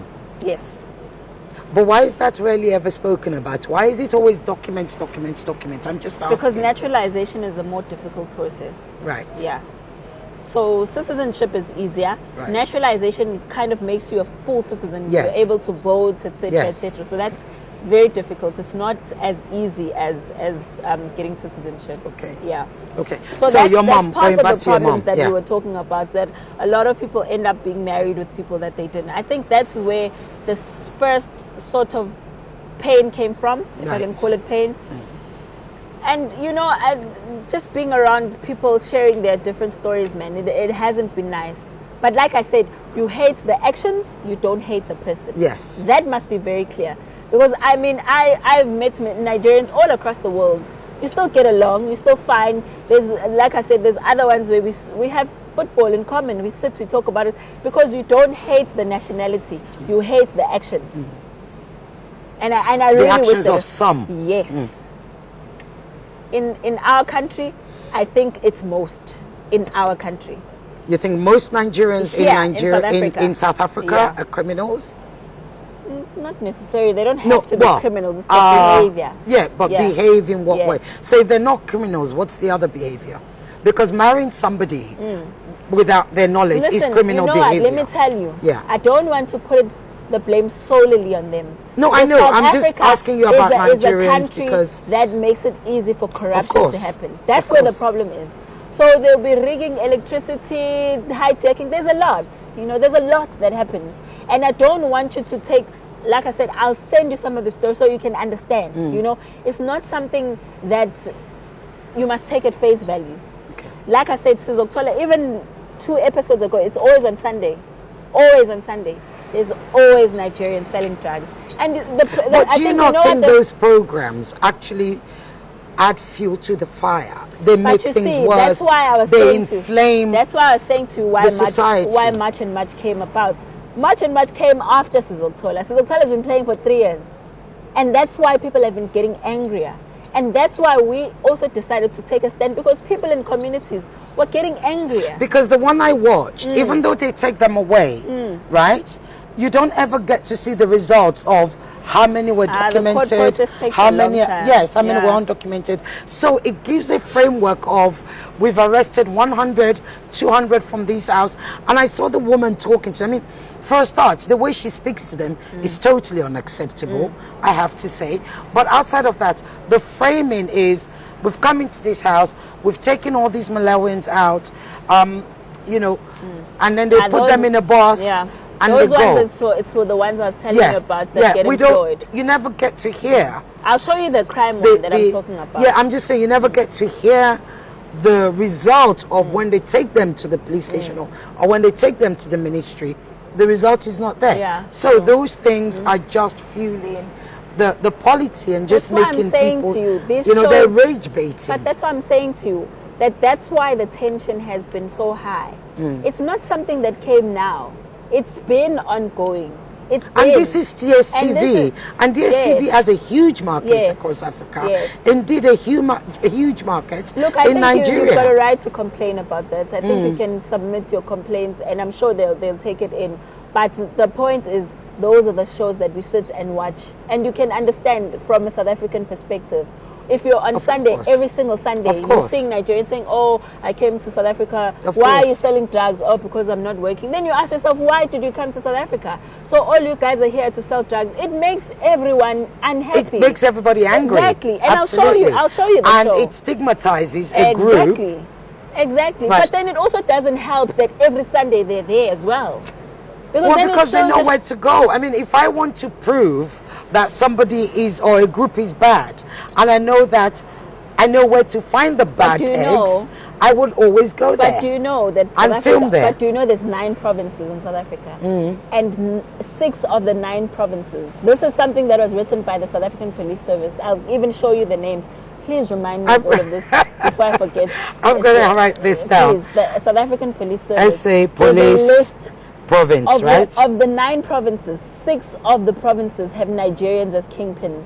That also speaks of a problem. And I want you guys to also be honest with yourselves about that.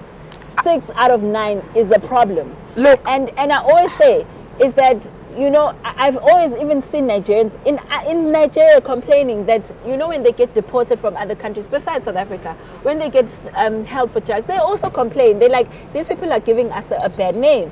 And I was saying, it's a conversation that you guys must also have. Why are they going to other places and selling drugs and committing crimes and all of these things? It's not giving your country a good name. And that's not something that you also want as a reputation. You know, there are criminals in all societies, and those who are criminals and who have a criminal mind will carry their criminal behavior irrespective of where they come from. I don't deny that, but let me tell you, South African criminals are in South Africa. That's the difference, because South African criminals are in South Africa. I'm not saying that they don't go to other places, but they don't go to other places in numbers, giving the country a bad name. That's where your problem is that Nigerians are outside in other countries committing crimes and giving the country a bad name. But Nigerians do business all over the world. We are entrepreneurs. It's being overshadowed by the bad people. That's the point. Unfortunately. Well, so this is this is the lady that is apparently me, right? Oh, you can see her name, right? Yes. Do you see who she is? Who is she? Rafiba Jua? Is that right? Who is she? I don't know who she is either, but apparently she's me. Right, and what did she say? She's the one that says she's dated a Nigerian, she would cheat with a Nigerian. Listen to this. Oh, I see.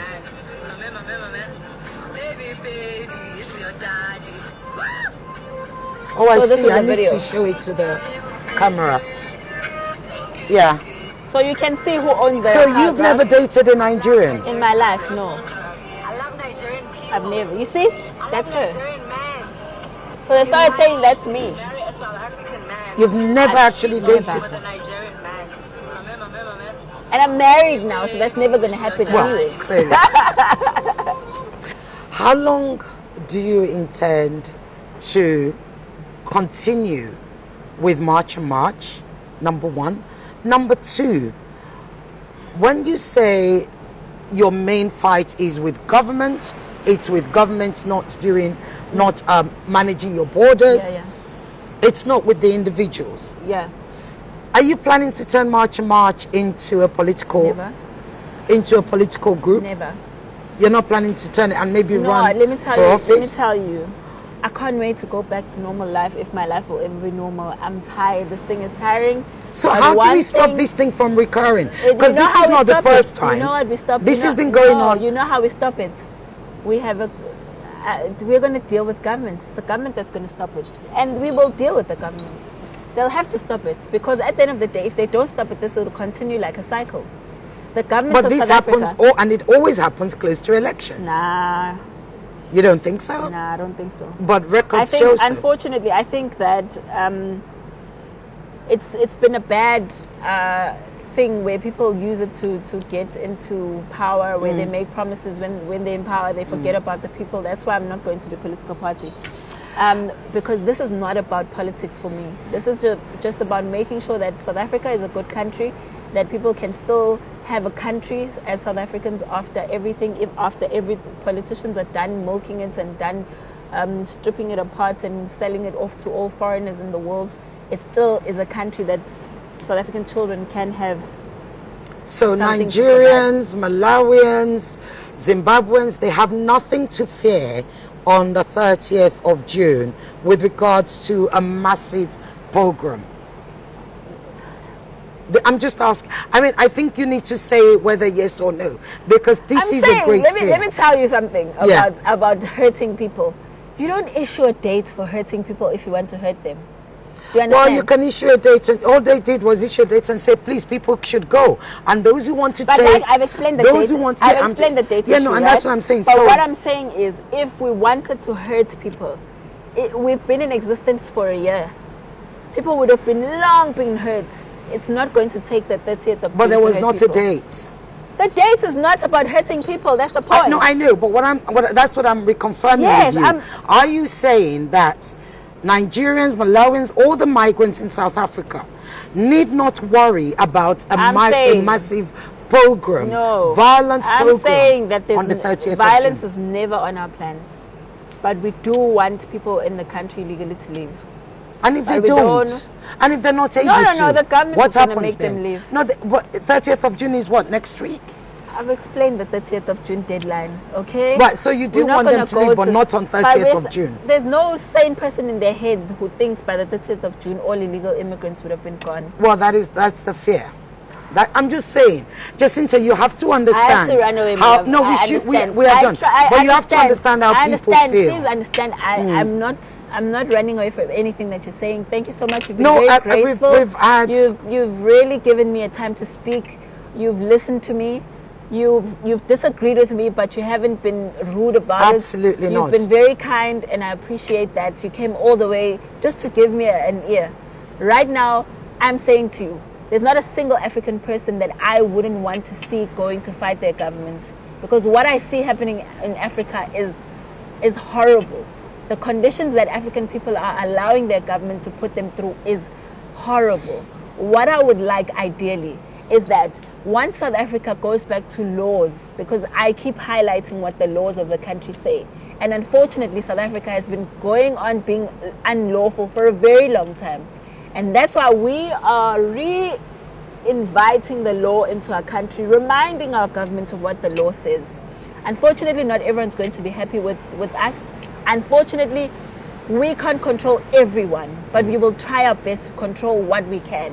And if it means making sure that there's no violence, trust and believe me, we've got extra security that we've paid for on our own to make sure that they go and protect businesses and all of these things, because we don't want any of that.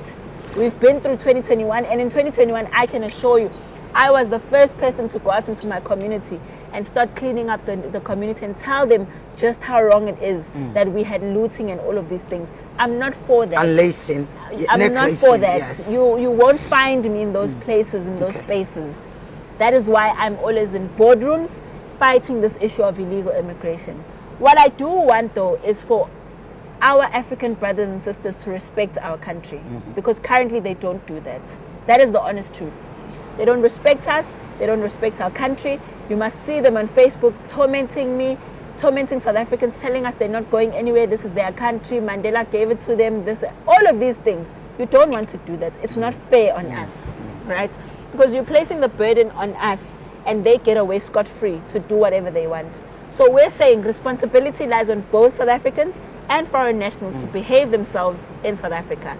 Let us deal with the issue of migration. If you're coming to the country, come in through the legal routes and the right way. So that when we go to your country, we also feel comfortable knowing that we're respecting your country's laws. Because you don't want us to come to your country and do as we want and just behave anyhow. That's not fair. But ideally, the model is for Africa to work, for all Africans. We have children now that deserve to have a functioning Africa.